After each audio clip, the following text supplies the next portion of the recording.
pamahiin na nauugnay sa pagkatanggal ng ngipin, dinadala sa isang espesyal na lugar.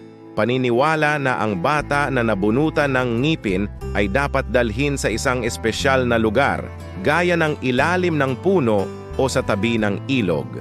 Ito ay sinasabing magdadala ng swerte o magpapabilis sa paglaki ng bagong ngipin. Itinatago sa ilalim ng unan o sa ilalim ng bahay. Ito ay sinasabing magdadala ng pera o swerte sa pamilya. Pagbababad ng ngipin, dapat ibabad o patulugin sa isang baso ng tubig ang ngipin. Sa umaga, ang tubig na ito ay iinumin ng bata upang magdulot ng kalakasan sa bagong ngipin. Nakakabit sa taniman o puno. Ang ngipin na natanggal ay itinatali sa isang taniman o puno. Ito ay sinasabing magdudulot ng malusog na bagong ngipin at magpapabilis sa paglaki nito.